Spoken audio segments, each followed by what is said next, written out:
नमस्कार, आप देख रहे हैं सुनिए सरकार। मैं अभिसार शर्मा और आज मैं आपके सामने दो मुद्दे लेकर आया हूं। मुद्दा नंबर एक, नसीरुद्दीन शाह की तालिबान को लेकर नसीहत, और हम साथ ही यह भी पूछना चाहेंगे कि अंबानी का न्यूज चैनल आखिर एक आतंकवादी का इंटरव्यू क्यों कर रहा है।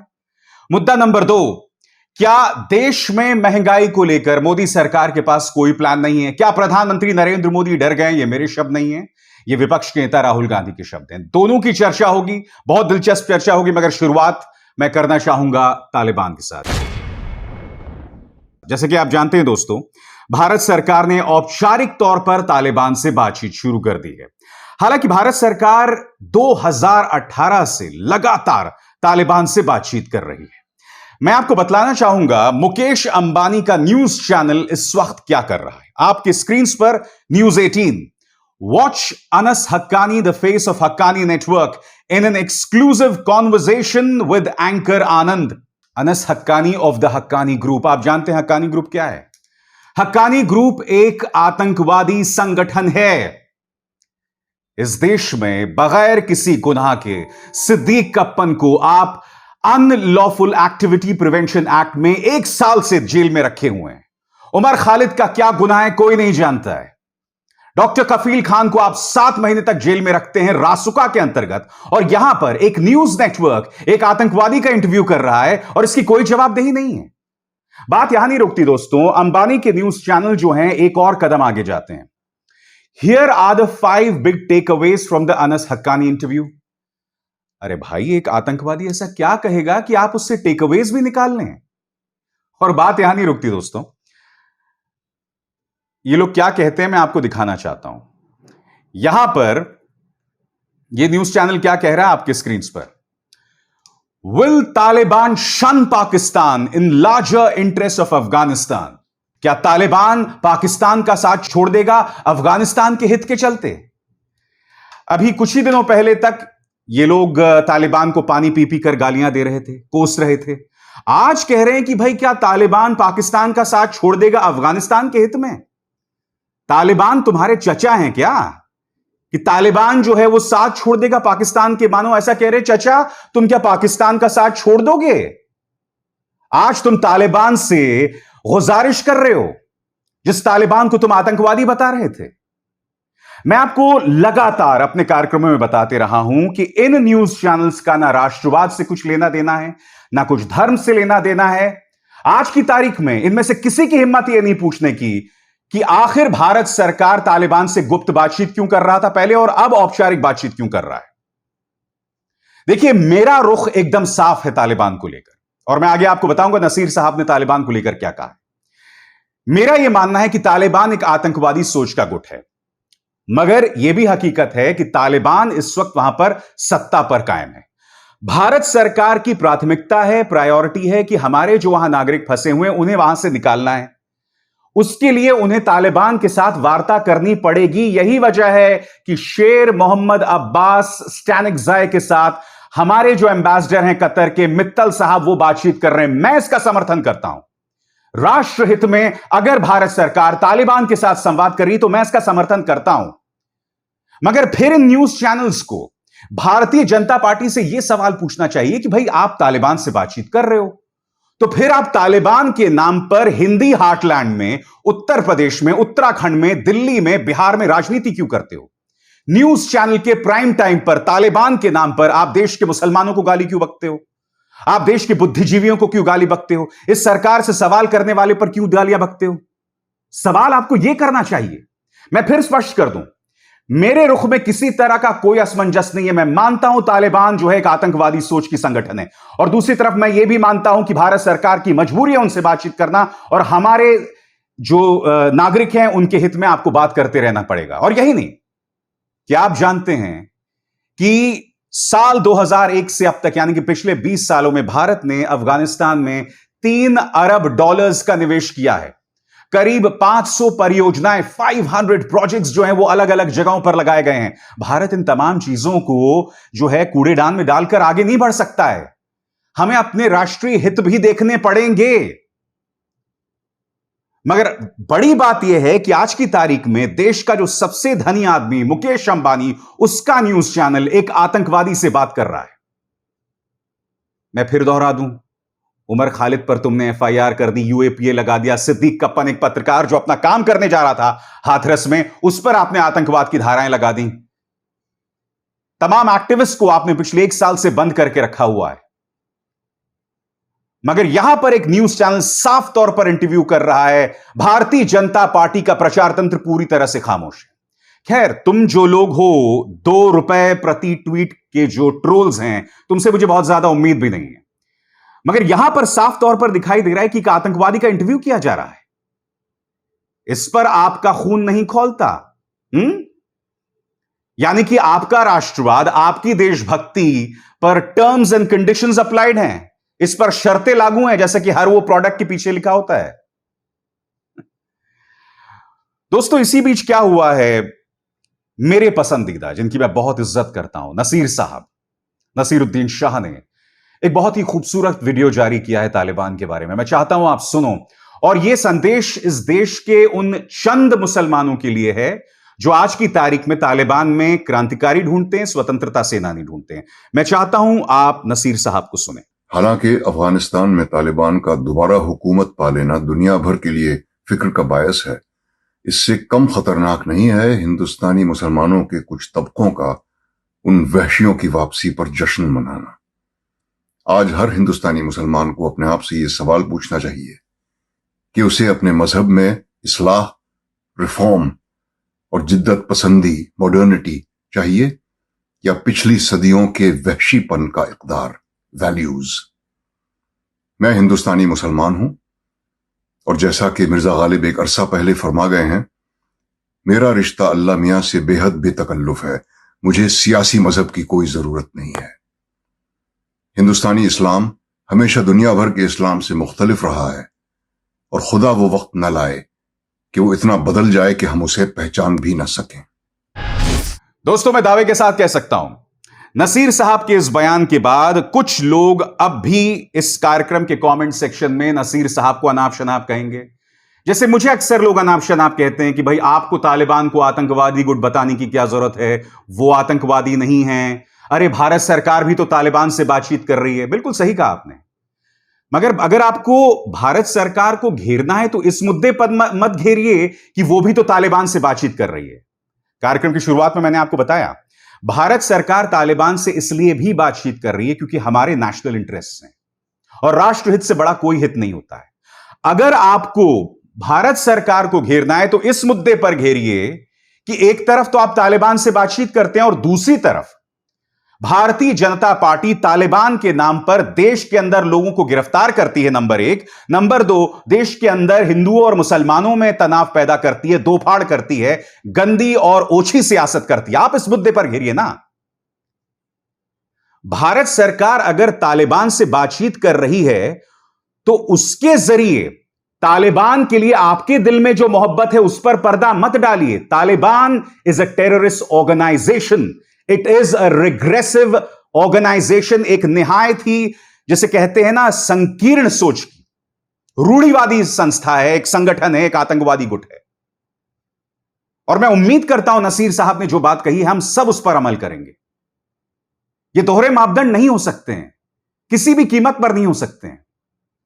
अगर हम अपने देश के अंदर पनप रही नफरत के खिलाफ आवाज उठाते हैं, उस मॉब लिंचिंग के खिलाफ आवाज उठाते हैं, तो फिर जब अफगानिस्तान के एक लोक गायक फव्वाद अंद्राबी को जिस तरह से तालिबान घर से निकालकर गोली मार देती है, उस पर हम खामोश नहीं रह सकते हैं। इसी तालिबान ने मेरे देश के Pulitzer prize winning Danish Siddiqui को इसलिए मौत के घाट उतार दिया था क्योंकि वो एक भारतीय था, उसके पास भारतीय पासपोर्ट था। इनके दिल में यह भी दया नहीं आई कि वो एक मुसलमान भी था। आज हो सकता है कि मेरे शब्द आप में से कुछ लोगों को पसंद ना आ रहे हों, मगर आप जानते हैं मेरी पत्रकारिता रही है, मैं किसी को खुश करने के लिए अपनी जर्नलिज्म नहीं करता हूं। मेरा तो यह भी मानना है कि अगर जरूरी नहीं कि जो बात मेजॉरिटी कह रही हो, बहुमत कह रहा हो, वही सही है, नहीं, दैट इज नॉट जर्नलिज्म। पत्रकारिता वो है जिसमें आप हकीकत देश की जनता के सामने लाएं, उसके अलावा कुछ नहीं है पत्रकारिता।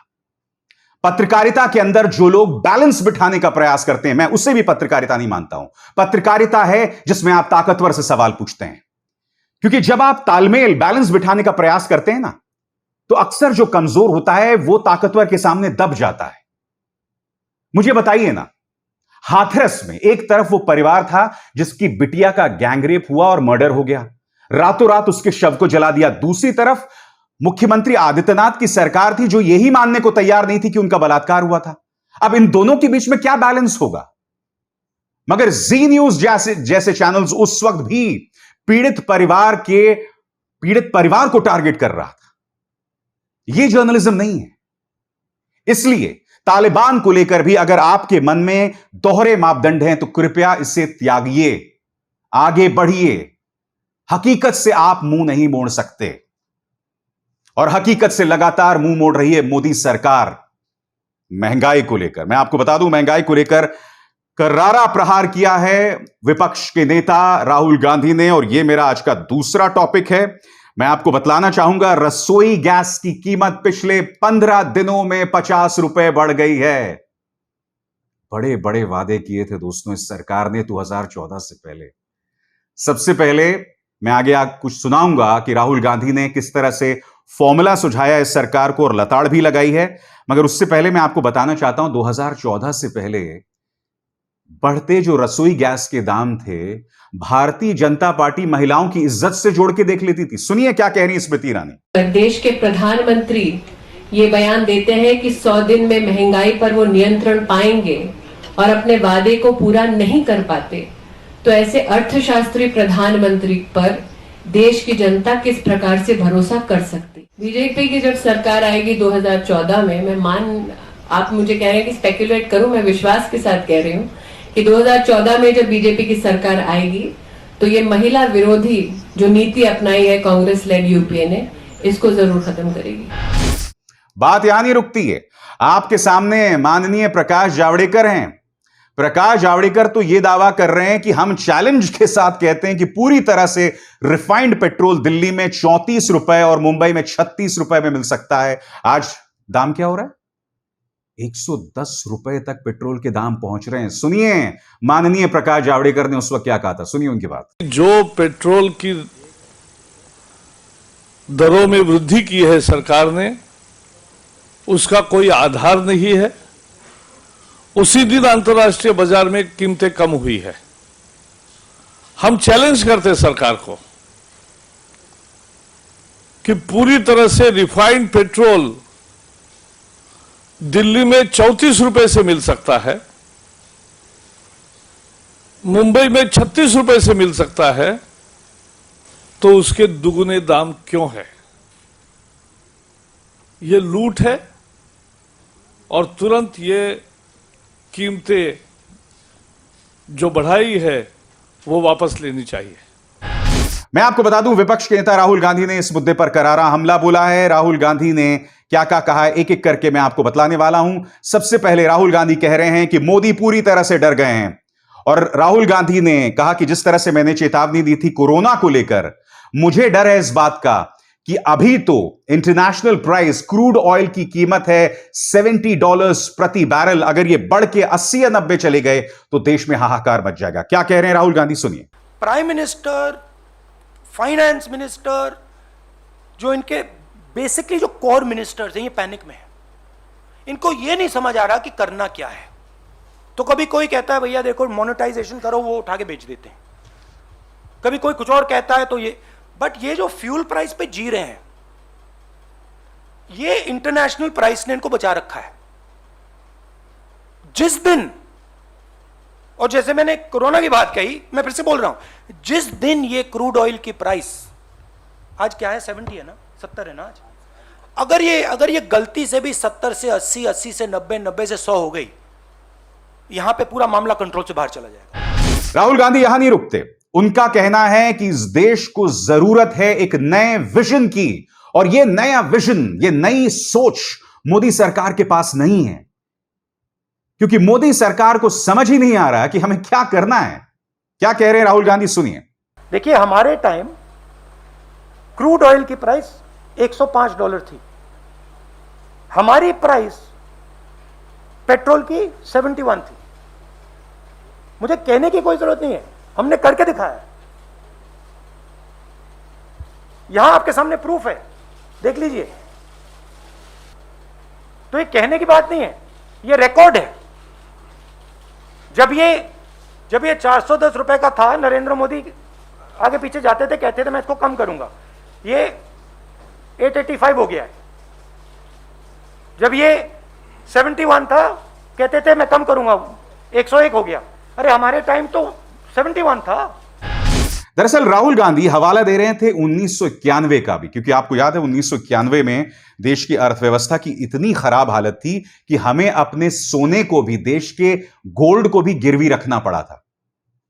और उस वक्त मनमोहन सिंह जो कि फाइनेंस मिनिस्टर थे, नरसिम्हा राव जो कि प्राइम मिनिस्टर थे, उन्होंने देश को एक नई सोच दी और देश को बचा लिया था। राहुल गांधी दरअसल इसी बात का जिक्र कर रहे थे। आगे राहुल गांधी यह भी बताते हैं कि नई विजन क्या होना चाहिए, क्या रणनीति होनी चाहिए। कांग्रेस का रुख एकदम साफ है।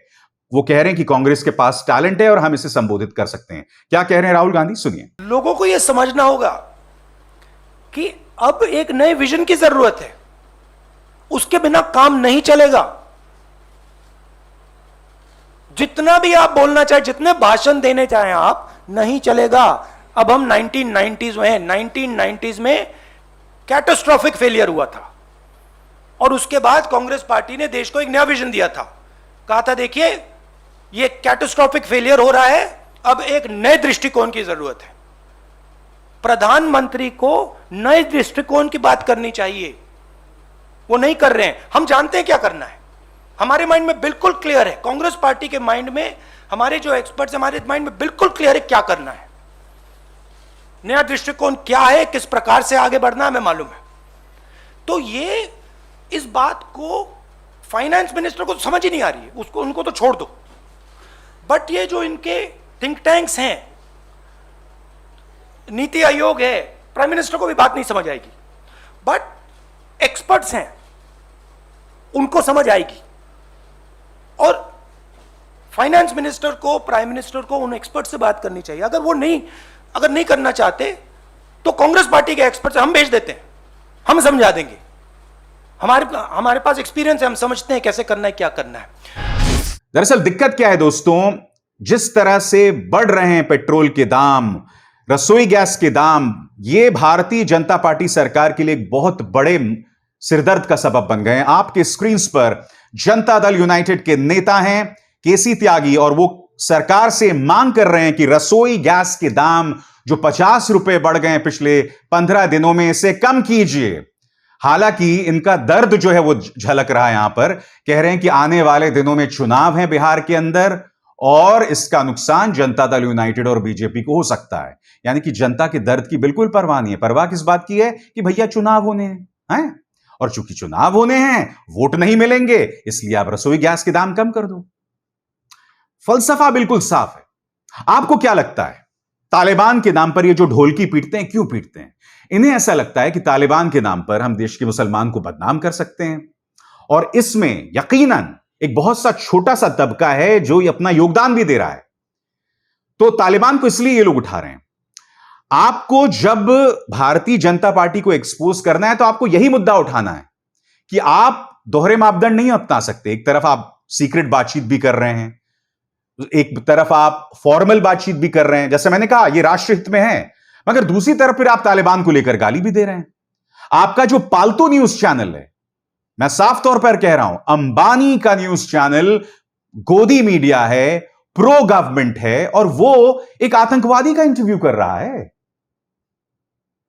और मैं तो ये समझ नहीं पा रहा हूं, देश के जो सबसे धनी व्यक्ति हैं वो अपने इस सम्मानित मंच को नफरत फैलाने का जरिया क्यों बना रहे हैं। मैंने आपको एक मिसाल दे दी, आतंकवादी का इंटरव्यू। अभी कुछ दिनों पहले आपको याद होगा, इंदौर में एक चूड़ी वाले की बेरहमी से पिटाई की गई थी क्योंकि उसके पास पहचान को लेकर कुछ असमंजस था। बाद में पुलिस ने उस पर केस भी कर दिया, और मैंने उस मामले में भी कहा था कि अगर वो चूड़ी वाला वाकई महिलाओं के साथ छेड़खानी कर रहा था तो यकीनन आप एक्शन लीजिए। मगर उसके बाद हुआ यह कि अंबानी का न्यूज चैनल जो कि मध्य प्रदेश से चलता है, इन्होंने बाकायदा एक कार्यक्रम चलाया चूड़ी जिहाद का। कोई मुद्दा है जो इन्होंने जिहाद से नहीं जोड़ा है? चूड़ी हो, खाना हो, सब चीजों को इन्होंने जिहाद से जोड़ दिया है। फिल्में हो, तो मैं यही समझना चाहता हूं अंबानी साहब से, क्योंकि मैं जानता हूं कि मेरे कार्यक्रम को उनके एडवाइजर्स सुनते हैं। तो मैं आपसे यह जानना चाहता हूं कि आप अपने इतने अच्छे न्यूज चैनल को नफरत के लिए क्यों इस्तेमाल कर रहे हैं, आतंकवाद का प्रचार प्रसार करने के लिए क्यों इस्तेमाल कर रहे हैं? कहीं तो लक्ष्मण रेखा खींचिए साहब। क्योंकि ये सरकार, इसके जो नफरती चिंटू हैं, रामायण की बात करते हैं, भगवान राम के मर्यादा की बात करते हैं, मगर लक्ष्मण रेखा नहीं समझते। खैर, मगर सुनिए, सरकार में हमारा फर्ज है तमाम मुद्दे आपके सामने लाते रहना और हम इससे पीछे नहीं हटने वाले हैं। अभिसार शर्मा को दीजिए इजाजत। नमस्कार।